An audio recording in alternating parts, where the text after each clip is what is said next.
On a fog-shrouded morning in October 1823, the residents of Charleston County, South Carolina, discovered something that would haunt their community for generations. 7 enslaved individuals had vanished overnight from the Ravencroft plantation, leaving behind only their shackles and a single blood-stained document bearing the seal of Colonel Thaddeus Ravencroft.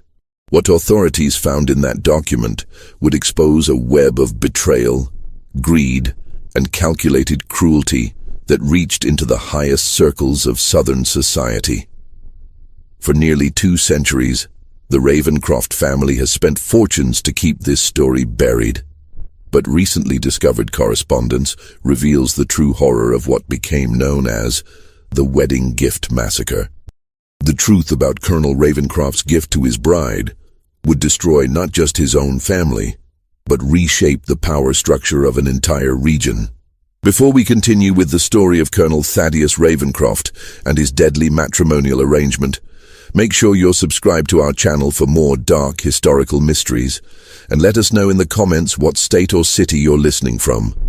We love connecting with fellow history enthusiasts who appreciate the shadows of America's past. The document that survived that terrible night would later be described by Charleston's mayor as the most damning piece of evidence of human calculation I have ever witnessed. But understanding its true meaning requires us to journey back to where this nightmare began. Charleston County in 1822 represented everything the antebellum South aspired to become. Cotton plantations stretched across the landscape like green seas, their profits funding grand mansions and elaborate social gatherings that mimicked European aristocracy. Among the plantation elite, few commanded more respect than Colonel Thaddeus Ravencroft, a man whose military service in the War of 1812 had earned him both honor and substantial government land grants. Ravencroft possessed the calculating mind of a born strategist. Standing well over 6 feet tall with penetrating gray eyes and a precisely groomed beard, he commanded attention in every room he entered. His voice carried the authority of someone accustomed to absolute obedience, whether from soldiers under his command or the 200 enslaved individuals who worked his vast cotton fields. Those who knew him described a man of rigid principles and unwavering determination, qualities that had built his fortune and would ultimately orchestrate his downfall. The Ravencroft plantation encompassed over 3,000 acres of prime South Carolina soil, worked by enslaved families who had served the family for generations. Unlike many plantation owners who viewed their human property merely as economic units, Ravencroft maintained detailed records on every individual, their skills, their family connections, their personal histories, and most disturbingly, their estimated monetary value updated monthly based on market conditions and physical capabilities. His bride-to-be, Miss Cordelia Pemberton, came from one of Savannah's most prominent families. At 23, she possessed both the refined education expected of a Southern lady and an inheritance that would substantially increase the Ravencroft holdings. Their engagement, announced in the spring of 1822, was celebrated as a perfect union of military honor and old plantation money. What the wedding guests could not have known was that Cordelia harbored ambitions that extended far beyond the traditional role of a plantation wife. During their courtship, conducted through formal visits and carefully chaperoned walks through Ravencroft's gardens, Cordelia had expressed unusual interest in the management aspects of plantation life. While most ladies of her station concerned themselves with household management and social obligations, she asked detailed questions about crop yields, labor organization, and profit margins. Ravencroft, impressed by her business acumen, began sharing information typically reserved for male associates and potential business partners. What emerged was a woman whose intelligence matched her beauty, but whose moral compass had been warped by a childhood surrounded by immense wealth built on human suffering. Cordelia's father, Horatio Pemberton, had made his fortune not just through cotton, but through the buying and selling of enslaved individuals across multiple states. She had grown up viewing human beings as commodities to be traded, bred, and disposed of according to market demands.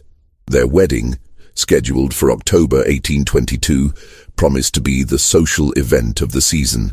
Invitations went out to plantation families from Virginia to Louisiana, and preparations began for a celebration that would last 3 days. Ravencroft spared no expense, importing French champagne, hiring musicians from New Orleans, and even commissioning a special set of china from England bearing the combined Ravencroft and Pemberton family crests. But as the wedding approached, Cordelia made a request that would set in motion a chain of events that would destroy everything Ravencroft had built. During a private dinner in September, she asked her fiancé for something no Southern bride had ever requested as a wedding gift: complete ownership and control over 7 specific enslaved individuals from his plantation. The conversation took place in Ravencroft's private study, a room lined with military maps, family portraits, and ledgers documenting every aspect of his plantation empire. Outside, September thunder rolled across the cotton fields as Cordelia presented her unusual request with the same calm precision she might use to discuss flower arrangements or menu selections. "My dear Thaddeus," she began, her voice carrying an undertone that made the colonel shift uncomfortably in his leather chair. "I have been considering how best to contribute to our household's prosperity after our marriage. I believe I can be of greater service than you might expect." Ravencroft listened as his bride-to-be outlined her proposal with disturbing clinical detail. She wanted 7 specific individuals, a family unit consisting of parents, 3 adult children and 2 grandchildren, transferred to her complete ownership through legal documents that would make her their sole master. Independent of her husband's authority, her reasoning, she explained, was both personal and profitable. "These 7 represent a perfect experimental group," Cordelia continued, producing a leather portfolio filled with detailed notes about each individual. "The older generation possesses valuable skills in blacksmithing and textile work. The middle generation includes a woman with exceptional ability in herbal medicine and healing, and a man with remarkable strength suited for the heaviest field work. The children are young enough to be molded according to new training methods I have researched." What Cordelia did not initially reveal was the true nature of her experimental methods. Through correspondence with contacts in Cuba and Brazil, she had learned about plantation management techniques considered too extreme even by antebellum Southern standards. These methods involved systematic psychological manipulation, controlled breeding programs, and punishment systems designed to break not just individual will, but family bonds that might interfere with absolute obedience. Ravencroft found himself in an unprecedented situation.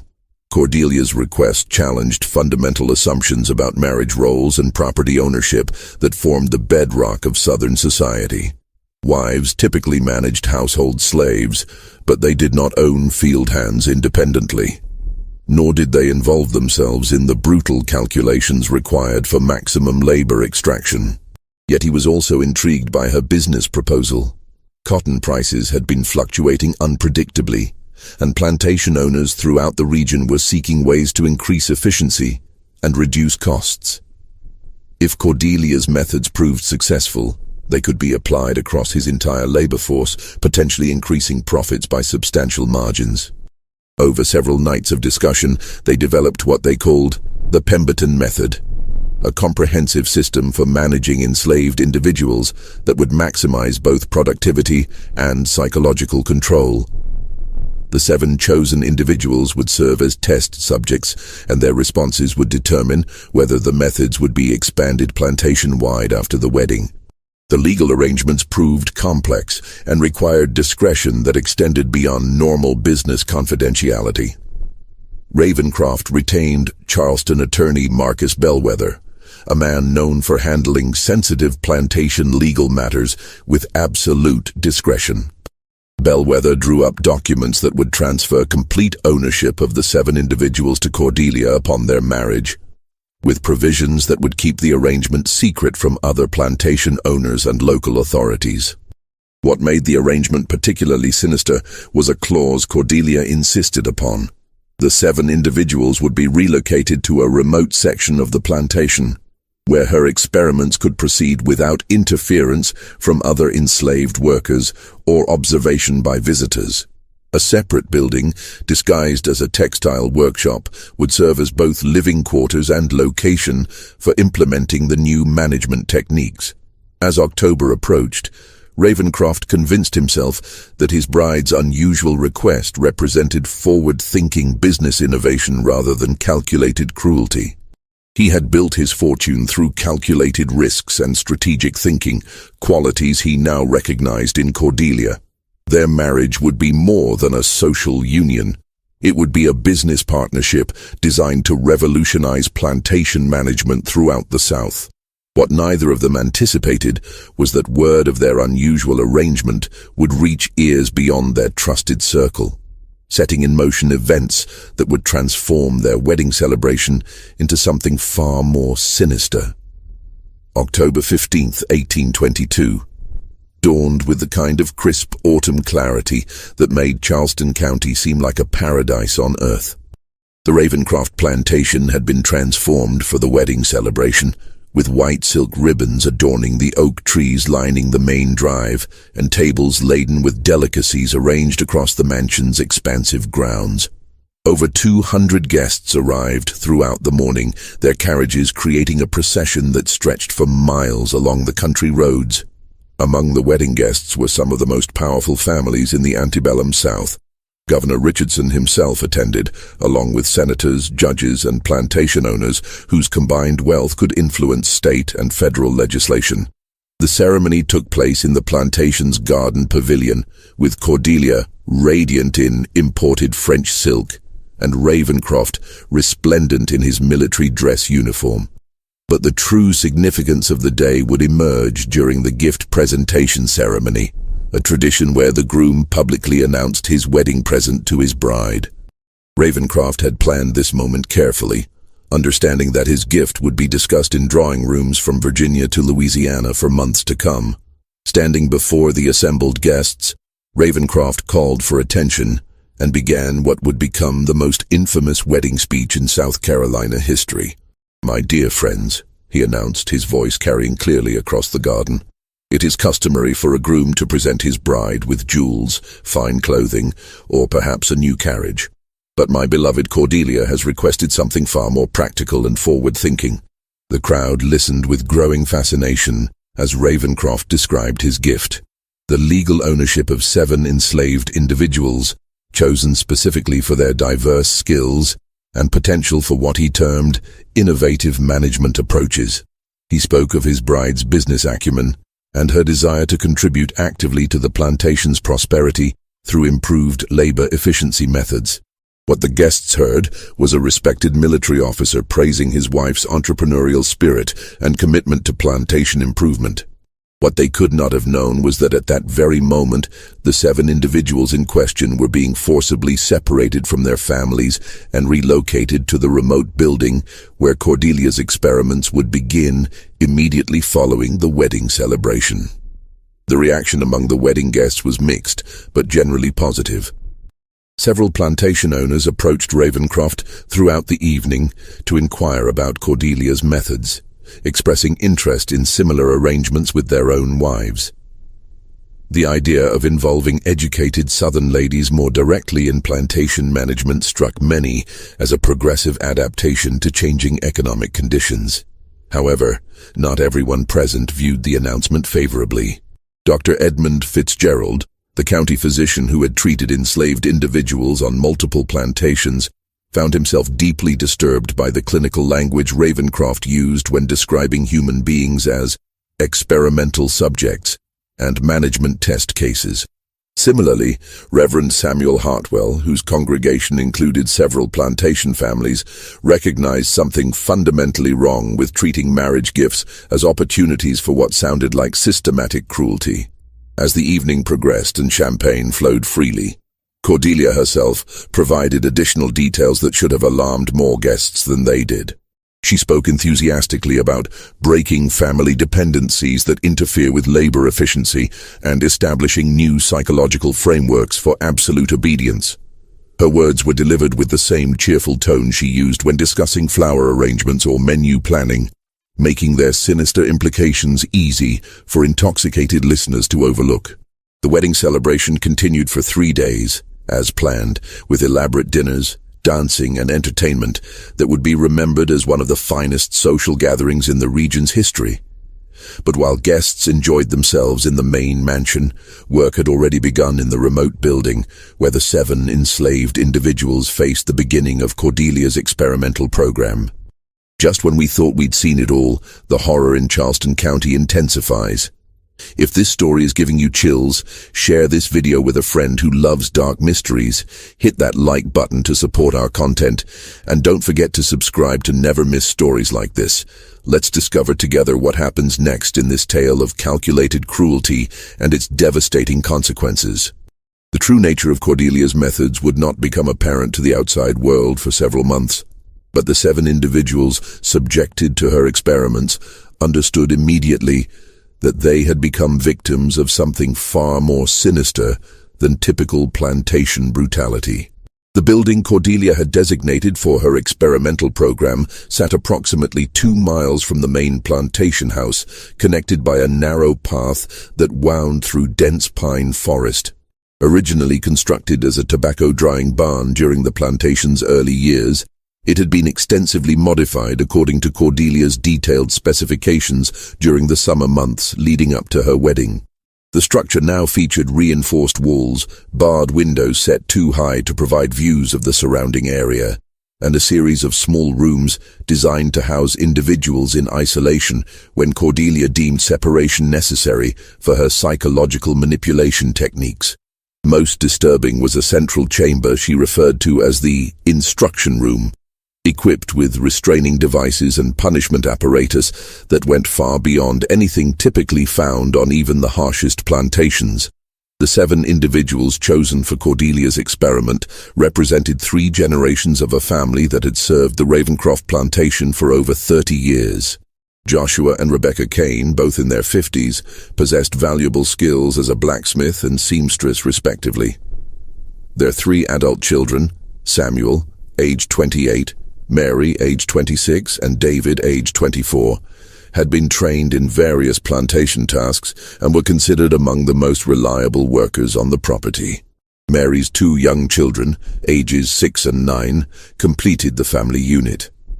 What made this family particularly valuable to Cordelia's purposes was their strong emotional bonds and reputation for mutual support during difficult times. Her research had convinced her that breaking these family connections would result in more compliant, productive workers who would focus entirely on their assigned tasks, rather than maintaining relationships that might interfere with absolute obedience.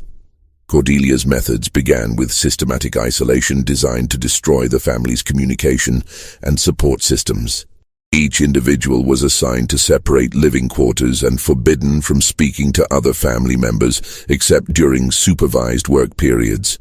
Meals were provided at different times to prevent social interaction, and any attempt to communicate resulted in punishment that affected not just the individual involved, but randomly selected family members. The psychological manipulation extended to deliberately false information designed to create mistrust and suspicion among family members. Cordelia would tell Joshua that his son, Samuel, had spoken critically about his father's work performance, while simultaneously informing Samuel that his father had requested additional punishment for his eldest son's alleged laziness.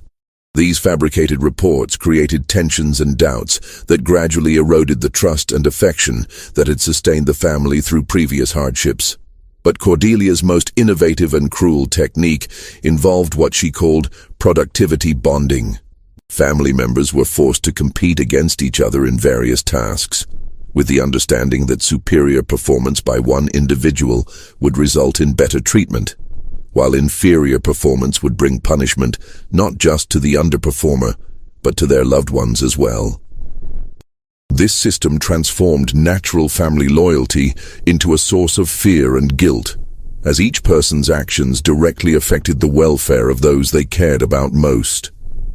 Winter months provided ideal conditions for Cordelia's program, as shorter daylight hours meant longer periods of confinement and limited outside contact.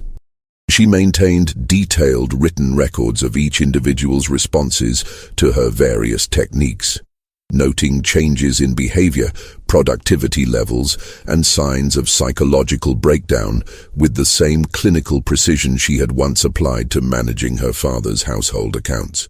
The physical conditions in the modified building were deliberately harsh but not immediately life-threatening.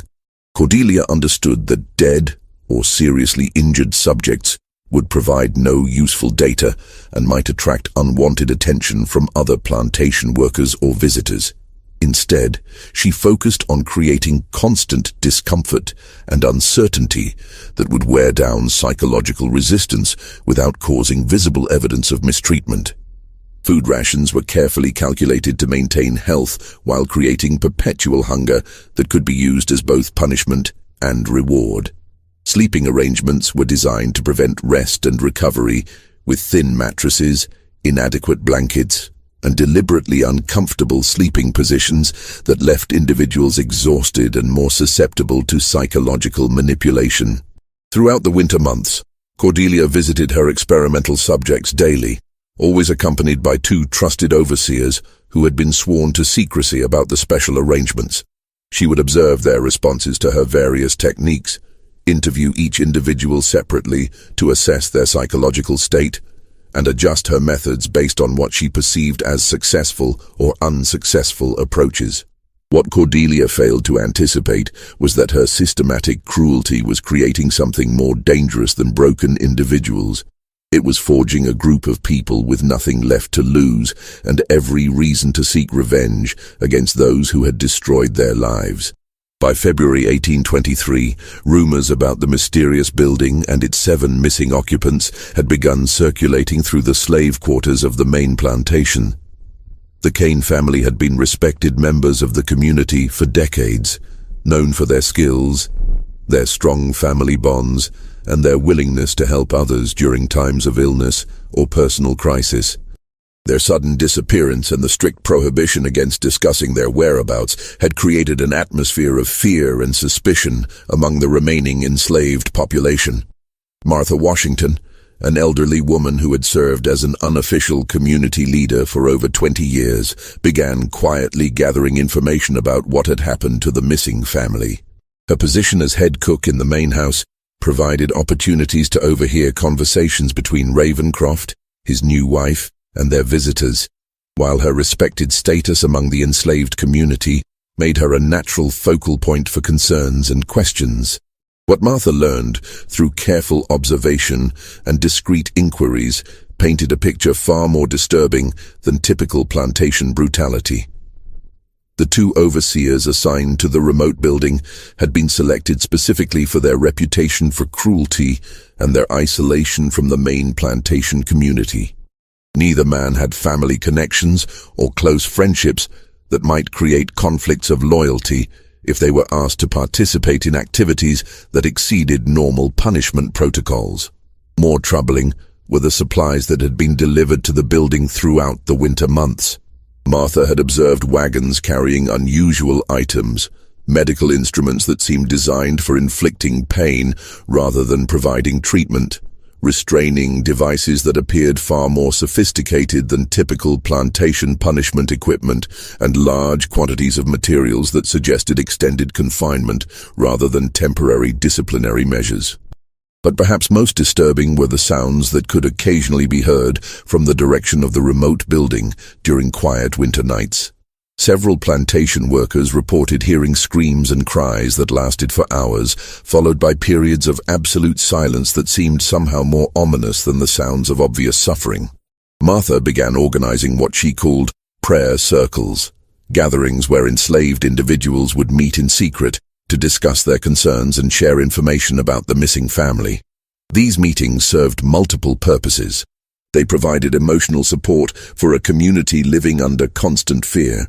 They facilitated the exchange of information that might be useful for survival, and they began to foster a sense of unity and shared purpose that had previously been prevented by the plantation's size and the diverse backgrounds of its workers.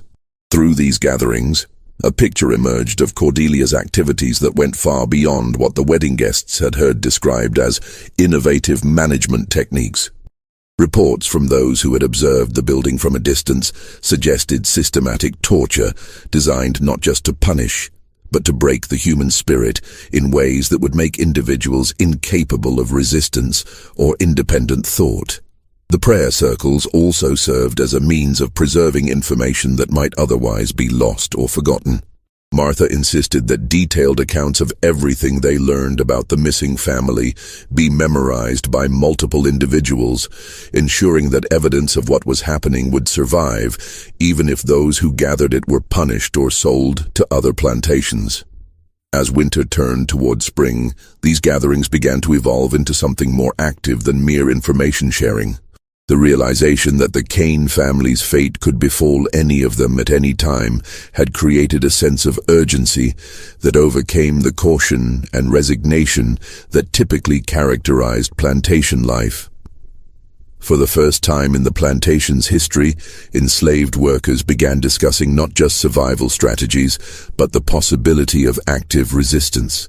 Meanwhile, word of the Ravencroft plantation's experimental program had begun to spread among the white community as well, though in very different terms than the whispered fears circulating through the slave quarters.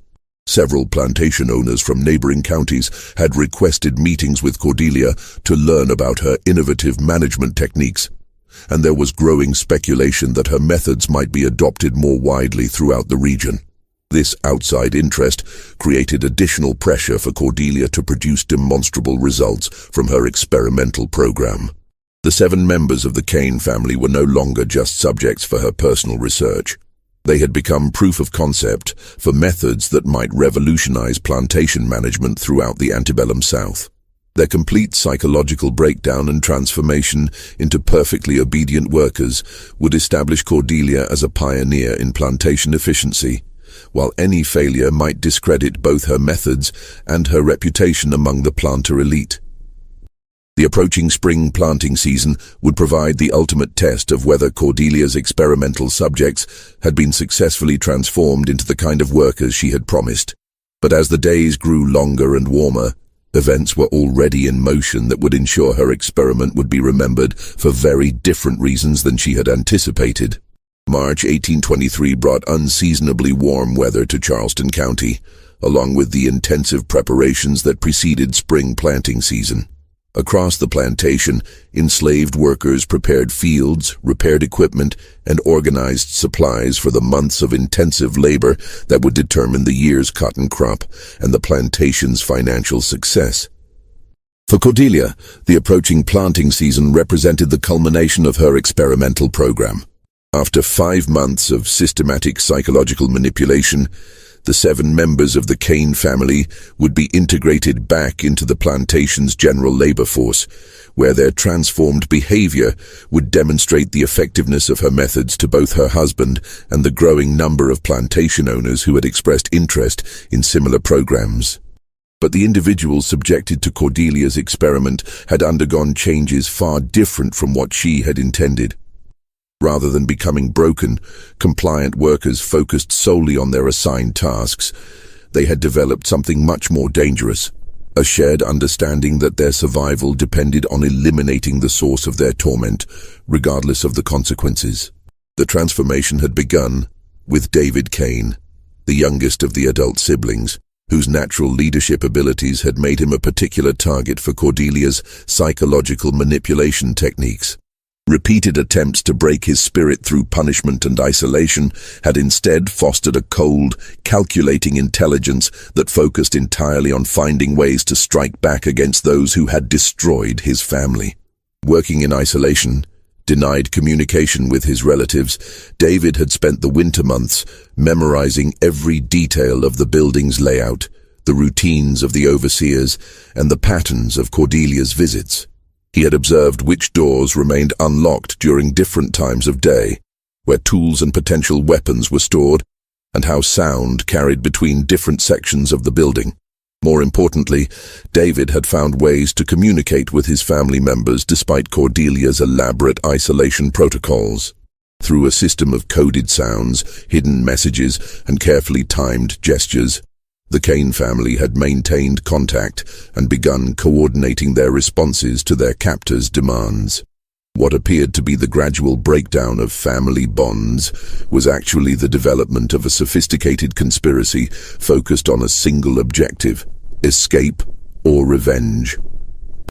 The breaking point came on March 15th, when Cordelia decided to implement what she called the final integration test.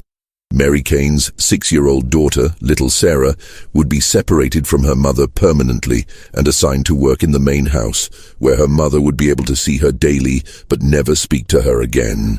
This separation, Cordelia explained to her overseers, would demonstrate whether the psychological conditioning had been successful in eliminating inappropriate emotional attachments that interfered with work efficiency. But when the overseers came to collect Sarah that morning, they found the Kane family prepared for something very different than passive compliance. The months of systematic torture had indeed transformed them, but not into broken, obedient workers. They had become a coordinated unit focused entirely on survival and retribution, with nothing left to lose and no remaining faith that submission would protect them from further cruelty. The confrontation began when David Kane refused to allow the overseers to take his niece. His defiance was not the desperate resistance of someone acting on impulse, but the calculated challenge of someone who had prepared for this moment for months. When the first overseer moved to strike David for his insubordination, he found himself facing not one individual, but the combined resistance of 7 people who had decided that death was preferable to continued torture. What followed was not the chaotic violence of desperate people, but the systematic execution of a plan that had been developed over months of careful observation and preparation. The Kane family had identified their captors' weaknesses, learned the building's vulnerabilities, and prepared themselves for the consequences of active resistance. When the moment came, they were ready. The 2 overseers assigned to guard them were experienced in controlling individual slaves through intimidation and punishment, but they were unprepared for coordinated resistance from a group that no longer feared death.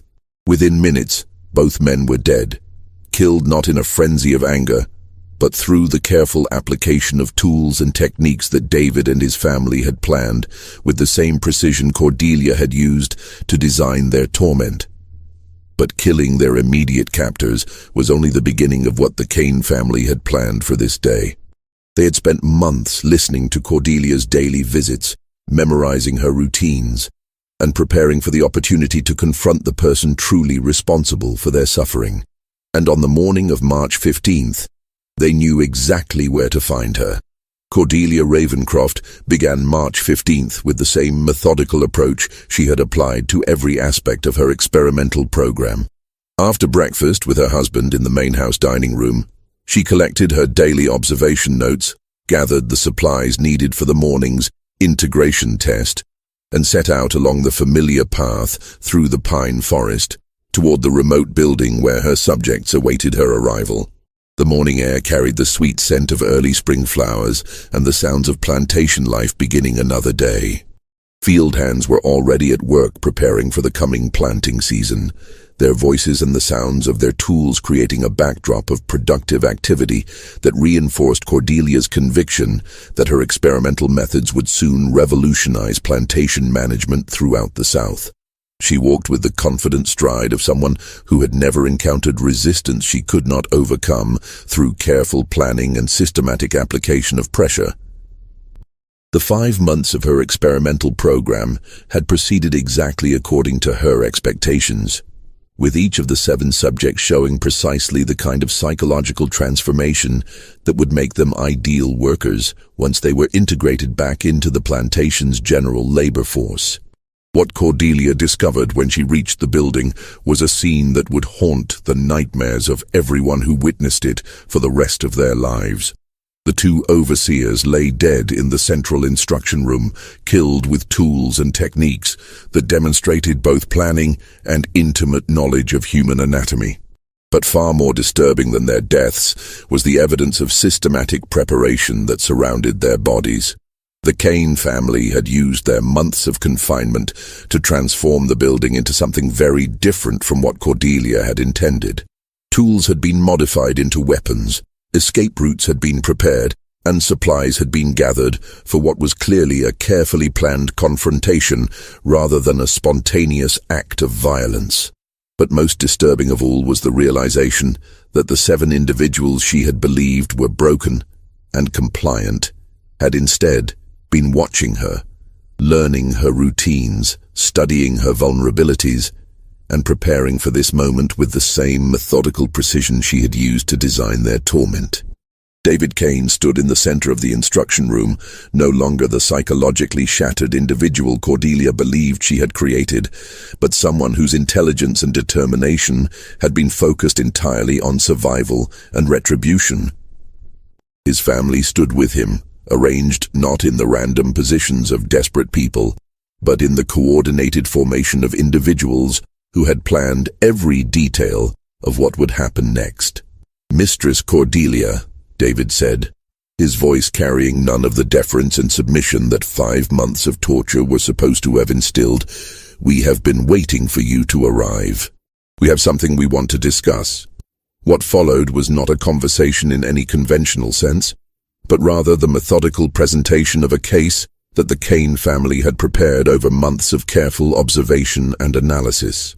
They had documented every aspect of Cordelia's experimental program, memorized every detail of her methods, and prepared a comprehensive account of what had been done to them and why. But their purpose was not simply to confront their tormentor with evidence of her cruelty. The Kane family had realized that Cordelia's experimental program was intended as a model for wider implementation, and that their suffering was designed to establish methods that would be applied to enslaved individuals throughout the region. Their escape would not save others from similar fate unless they took steps to ensure that Cordelia's methods died with her program. David Kane had become something far more dangerous than a rebellious slave. He had become someone who understood exactly how the plantation system worked, who could anticipate the responses of authorities to slave rebellion, and who had developed a comprehensive plan, not just for escape, but for ensuring that evidence of Cordelia's experiments would reach people capable of taking action to prevent similar programs. The confrontation that morning was not the desperate violence of people with nothing left to lose, but the calculated execution of justice by individuals who had been transformed by their suffering into something their captors had never anticipated. When Cordelia's body was discovered later that day, the manner of her death would tell a story that authorities would spend decades trying to suppress. But the Kane family's plan extended far beyond personal revenge.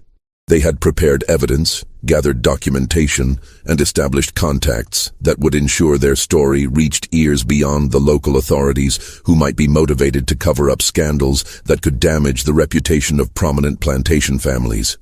Colonel Thaddeus Ravencroft discovered his wife's body at approximately 2 o'clock on the afternoon of March 15th, when her failure to return from her daily visit to the experimental facility had become cause for concern. What he found in the remote building would reshape not only his understanding of his wife's activities, but the entire trajectory of his life and the legacy of his family name. Cordelia lay in the central instruction room, surrounded by evidence of the experimental program that had consumed her attention for the previous 5 months. But rather than the scene of random violence that might be expected from a slave rebellion, Ravencroft encountered something far more disturbing. The systematic documentation and presentation of evidence that revealed the true nature of what his wife had been doing to the 7 members of the Kane family. The building itself had been transformed into what could only be described as a museum of cruelty, with every tool, every restraining device, and every psychological manipulation technique carefully arranged and labeled to demonstrate the comprehensive nature of Cordelia's experimental program. Written documentation, including Cordelia's own detailed notes, had been organized and presented in a manner that would leave no doubt about the deliberate, systematic nature of what had been done to the missing family. Most disturbing of all was a comprehensive written account obviously prepared over many weeks, that detailed not only what had been done to the Kane family, but Cordelia's plans for expanding her methods throughout the plantation and her correspondence with other plantation owners who had expressed interest in similar programs. The document revealed that what Ravencroft had understood as an isolated experiment was actually intended as the foundation for a regional transformation of plantation management techniques. The Kane family themselves had vanished completely, leaving behind only the evidence of their months of suffering and a clear indication that their escape had been planned with the same systematic precision that characterized everything else about the confrontation. They had taken nothing that belonged to the plantation, destroyed nothing beyond what was necessary to eliminate their captors, and left behind a complete record that would make any cover-up attempt extraordinarily difficult. Ravencroft's immediate concern was preventing the discovery from becoming public knowledge that would destroy not only his own reputation, but the standing of every plantation owner who had been associated with Cordelia's experimental program. Within hours of finding his wife's body, he had dispatched trusted riders to contact other members of the planter elite who needed to be warned about the potential scandal and enlisted in efforts to control the narrative. The response was swift and coordinated. By evening, representatives from some of the most powerful families in South Carolina had arrived at the Ravencroft plantation to assess the situation and develop strategies for preventing the truth about Cordelia's experimental program from reaching authorities or newspapers that might use the information to attack the entire plantation system. What they discovered was evidence so damning that traditional cover-up methods would be inadequate. The systematic nature of Cordelia's cruelty, the involvement of other plantation owners in planning similar programs, and the comprehensive documentation left behind by the Kane family created risks that extended far beyond damage to individual reputations. The decision was made to implement what they called comprehensive suppression, a coordinated effort that involved local law enforcement, regional newspapers, and political authorities at the state level. The official story would be that Cordelia Ravencroft had been killed during a random slave rebellion that was quickly suppressed, with the perpetrators captured and executed to prevent similar incidents. But creating a believable alternative narrative required eliminating all evidence of the experimental program, including the building itself and everyone who had knowledge of what had actually occurred. Over the following weeks, a systematic campaign of intimidation, bribery, and threats would be implemented to ensure that no one who had witnessed evidence of Cordelia's activities would be willing or able to share that information with outside authorities. The two overseers who had been killed were described as victims of unprovoked violence, with no mention of their role in Cordelia's experimental program. The 7 members of the Kane family were reported as captured and executed, though no bodies were ever produced and no public executions took place. The remote building was dismantled completely, with its materials burned and scattered to eliminate any physical evidence of what had occurred there. Most importantly, the comprehensive written account left behind by the Kane family was declared too dangerous to allow survival in any form. Multiple copies had apparently been prepared, and tracking down every version would require resources and coordination that extended across state boundaries and involved individuals whose own reputations depended on keeping the truth buried. What the conspirators could not have anticipated was that their efforts to suppress evidence of Cordelia's experimental program would create exactly the kind of mystery and speculation that would keep the story alive for generations. Their success in eliminating official records would transform the Ravencroft plantation tragedy into the kind of legend that would be whispered about in slave quarters and abolitionist meetings for decades to come. The coordinated cover-up effort that followed Cordelia's death succeeded in preventing immediate public exposure of her experimental program, but it could not prevent the systematic destruction of everything the Ravencroft family had built over 2 generations. Within months of the March 15th incident, forces had been set in motion that would reduce Colonel Thaddeus Ravencroft from one of South Carolina's most respected planters to a broken man whose family name would become synonymous with scandal and shame. The first indication that the cover-up was failing came in late April, when unsigned letters began appearing in the offices of abolitionist newspapers throughout the North.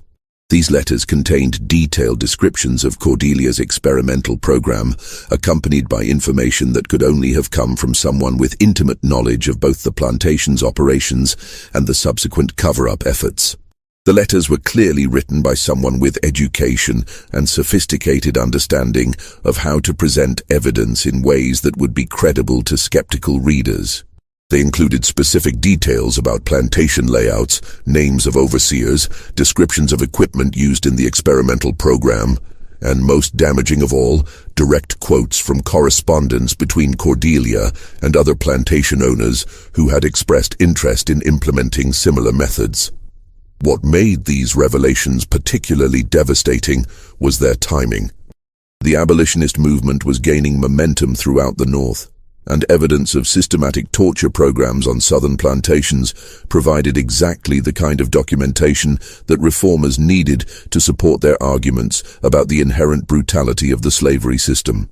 Within weeks, the Ravencroft plantation story had become a centerpiece of anti-slavery publications and speaking tours. But the real destruction came from within the southern planter community itself.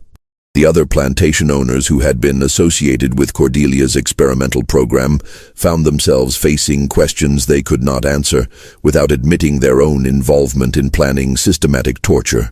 One by one, they began distancing themselves from Ravencroft, canceling business relationships, and spreading rumors designed to shift blame entirely onto the colonel and his deceased wife. By summer 1823, Ravencroft had been effectively ostracized from the social and business networks that formed the foundation of plantation society. Banks that had previously competed for his business suddenly found reasons to call in loans or refuse credit extensions.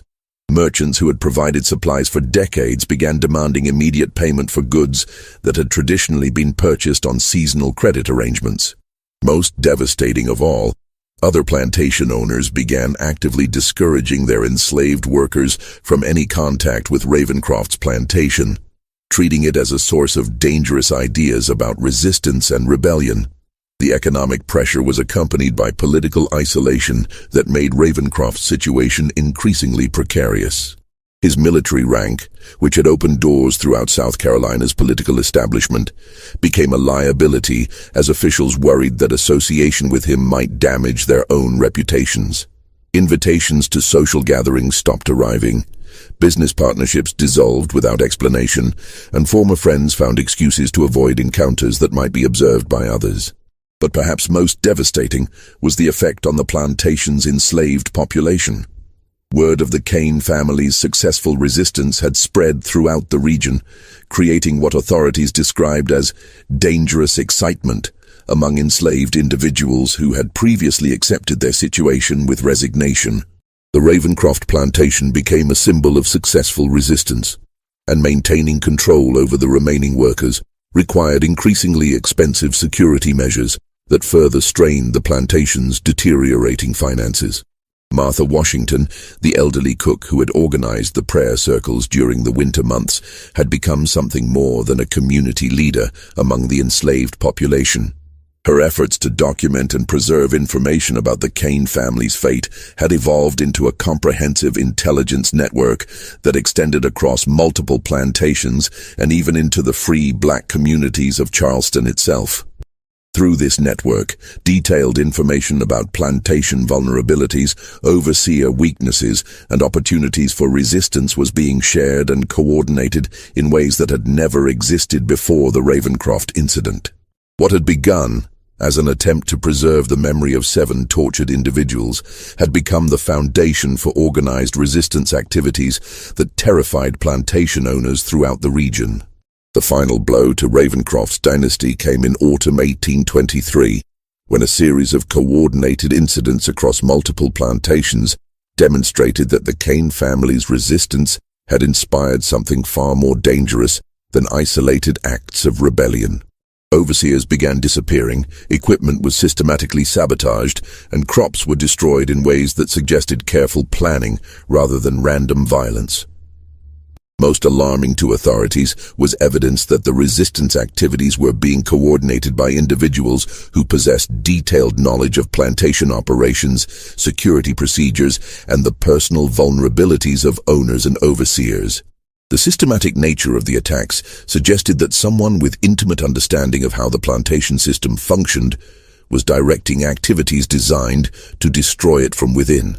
Colonel Ravencroft's attempts to maintain control over his own plantation became increasingly desperate and expensive. He hired additional overseers, implemented new security measures, and even constructed fortified buildings designed to protect against coordinated attacks. But each new precaution required resources he could no longer afford, while demonstrating to the remaining enslaved population that their resistance was having the desired effect. By December 1823, the plantation that had once been the pride of Charleston County had become something closer to an armed camp, with guards patrolling constantly, workers confined to quarters except during supervised labor periods, and an atmosphere of suspicion and fear that made productive work nearly impossible. The cotton crop had failed completely, livestock had been lost to systematic sabotage, and the buildings themselves showed signs of deliberate damage that occurred despite round-the-clock security measures. The end came not through dramatic confrontation, but through the simple arithmetic of financial collapse. Ravencroft could no longer afford to maintain the security measures necessary to protect his plantation, but he could not risk reducing them without inviting the kind of comprehensive destruction that had befallen other properties in the region. Faced with bankruptcy and the certainty that his situation would only worsen, he made the decision that would complete the destruction of his family's legacy. On January 3, 1824, Colonel Thaddeus Ravencroft made an announcement that sent shockwaves through South Carolina's planter elite and provided the final piece of evidence that abolitionists needed to document the systematic brutality underlying the plantation system. Standing in the parlor of his crumbling mansion, surrounded by furniture that would soon be sold to pay creditors, he confessed the full truth about his wife's experimental program and his own role in concealing evidence of her crimes.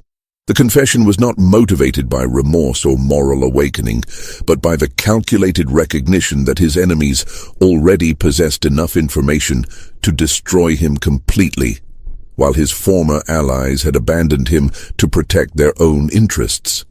By controlling the narrative of his own downfall, Ravencroft hoped to salvage some remnant of dignity while ensuring that others who had participated in planning similar experimental programs would face consequences for their involvement. What Ravencroft revealed was a network of correspondence and collaboration that extended far beyond his own plantation. Cordelia's experimental program had been designed as a pilot project for methods that would be implemented across dozens of plantations throughout South Carolina, Georgia, and Alabama. The systematic torture techniques she had developed were intended to become standard practices that would revolutionize plantation management and increase profits by breaking the human spirit so completely that resistance would become psychologically impossible. The confession included names, dates, and specific details about other plantation owners who had provided funding, advice, and resources for Cordelia's experiments. It revealed that the innovative management techniques discussed at their wedding had been the culmination of months of coordination among some of the South's most prominent families, all of whom had agreed to implement similar programs on their own properties once Cordelia's methods had been proven effective. Most damaging of all, Ravencroft's confession revealed that local authorities, including sheriffs, judges, and political officials, had been informed about the experimental program and had agreed to provide protection from legal consequences in exchange for promises that successful techniques would be shared with their own business interests. The cover-up effort that followed Cordelia's death had involved coordinated perjury, destruction of evidence, and intimidation of witnesses at levels that reached into the highest circles of state government. But Ravencroft's confession also revealed information that he could not have intended to make public. Details about the Kane family's escape that demonstrated their resistance had been far more sophisticated and far-reaching than anyone had suspected. According to documents he had recovered during his investigation of the March 15th incident, the 7 family members had not simply fled to freedom, but had established contact with abolitionist networks that enabled them to provide detailed intelligence about plantation vulnerabilities throughout the region. David Kane, the young man whose leadership had coordinated his family's resistance, had apparently possessed abilities that went far beyond what any plantation owner had recognized. His understanding of the plantation system's weaknesses, his ability to forge connections across racial and social boundaries, and his talent for organizing coordinated resistance activities had made him something unprecedented in the antebellum South, an enslaved individual who had become a strategic threat to the entire system of human bondage. The intelligence network that David Kane had established was providing information that enabled resistance activities, escape routes, and even economic sabotage that was coordinated across state boundaries. Plantation owners who had never heard of the Ravencroft experimental program found themselves dealing with equipment failures, crop diseases, and worker reliability problems that seemed to strike multiple properties simultaneously in ways that suggested deliberate coordination. Ravencroft's confession revealed that authorities had tracked some of this activity to contacts in northern cities, where former enslaved individuals were providing information and resources that enabled increasingly sophisticated resistance operations. The Kane family had not simply escaped to freedom. They had become part of a growing network of individuals whose intimate knowledge of plantation operations was being used to systematically undermine the economic foundation of the slavery system. What terrified Southern authorities more than individual acts of rebellion was evidence that enslaved individuals were developing the kind of organizational capabilities and strategic thinking that had previously been considered impossible under the conditions of bondage. The Ravencroft incident had demonstrated that systematic cruelty designed to break human spirit could instead forge individuals into something far more dangerous than compliant workers.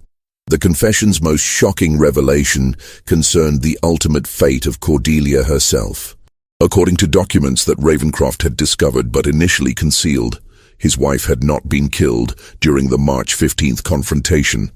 Instead, she had been taken alive by the Kane family, who had subjected her to a carefully planned psychological demonstration of her own experimental techniques before allowing her to die from injuries that were inflicted with the same systematic precision she had used to torture others. The evidence suggested that Cordelia had spent her final hours experiencing every technique she had developed for breaking human spirit, administered by individuals who had intimate knowledge of her methods and unlimited motivation to ensure she understood exactly how her victims had suffered. Her death had been neither quick nor merciful, but rather a comprehensive education in the consequences of treating other human beings as experimental subjects for systematic cruelty. This mystery shows us that the greatest horrors in American history often emerged not from supernatural forces, but from the calculated cruelty that humans can inflict upon one another, when they convince themselves that some lives matter less than others. What do you think of this story? Do you believe everything was revealed, or do you think there are still secrets buried in the Charleston County archives? Leave your comment below. If you enjoyed this tale and want more horror stories like this, subscribe, hit the notification bell, and share with someone who loves mysteries. The shadows of America's past hold many more secrets waiting to be uncovered, and we'll be here to explore them with you. The Ravencroft plantation was abandoned in February 1824, its buildings left to decay, while creditors fought over assets that proved insufficient to cover the colonel's debts. Thaddeus Ravencroft himself disappeared shortly after making his confession, with some reports suggesting he had fled to Mexico, while others claimed he had taken his own life rather than face the consequences of his revelations. But the true legacy of the Ravencroft incident extended far beyond the destruction of a single family's fortune. The experimental program that Cordelia had designed, and the resistance network that the Kane family had inspired, became symbols that influenced both the abolitionist movement and the evolution of plantation management techniques throughout the antebellum period. In the North, detailed accounts of Cordelia's systematic torture methods provided abolitionists with documentation that supported their arguments about the inherent brutality of slavery. The Ravencroft Confession became required reading in anti-slavery societies and helped convince previously neutral observers that the plantation system was fundamentally incompatible with Christian values and American principles of human dignity. More importantly, the story of the Kane family's successful resistance became a source of inspiration for enslaved individuals throughout the South who had previously accepted their situation as unchangeable. The knowledge that 7 people had not only survived systematic torture, but had successfully escaped and established networks for helping others demonstrated that resistance was possible even under the most oppressive conditions. The intelligence networks that David Kane had established continued operating long after the Ravencroft plantation's collapse, providing information and resources that enabled escape routes, resistance activities, and economic sabotage that contributed to the growing instability of the slavery system. By the 1850s, plantation owners throughout the region were dealing with problems that seemed to indicate coordinated opposition rather than isolated incidents of rebellion. Perhaps most significantly, the Ravencroft incident demonstrated that systematic cruelty designed to break human spirit could instead forge individuals into something far more dangerous than compliant workers. The 7 members of the Kane family had been transformed by their suffering into strategic thinkers whose understanding of the plantation system's vulnerabilities enabled them to strike back in ways that their tormentors had never anticipated. The abandoned Ravencroft plantation became a destination for curious visitors and a source of local legends that persisted well into the 20th century. Stories circulated about mysterious lights in the ruins of the main house, unexplained sounds from the location where the experimental building had stood, and sightings of figures that seemed to be searching for something among the overgrown cotton fields. But perhaps the most enduring legacy of the Ravencroft tragedy was its demonstration that the greatest horrors in human history often emerge not from supernatural forces, but from the calculated decisions of individuals who convince themselves that some lives matter less than others. The systematic torture that Cordelia had designed was not the product of mental illness or sudden passion, but of careful planning by educated, socially prominent individuals who had rationalized cruelty as business innovation. The documents that survived the cover-up effort, scattered across archives from Charleston to Boston, continue to provide historians with evidence of how the plantation system functioned and how resistance networks developed in response to systematic oppression. The Ravencroft Papers, as they came to be known, offer rare insight into both the brutal calculations that sustained human bondage and the sophisticated strategies that enslaved individuals developed to resist and ultimately undermine their oppressors. Today, the site where the Ravencroft plantation once stood is marked only by foundation stones and a historical marker that provides a sanitized account of the property's significance in the region's agricultural development.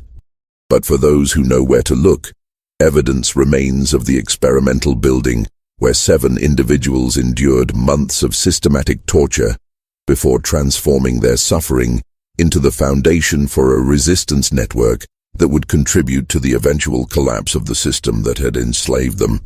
The true story of Colonel Thaddeus Ravencroft and his wife's wedding gift of 7 human beings serves as a reminder that the shadows of America's past continue to shape our present, and that the most important historical lessons often come from confronting the uncomfortable truths about what humans are capable of doing to one another, when systems of power convince them that cruelty can be justified.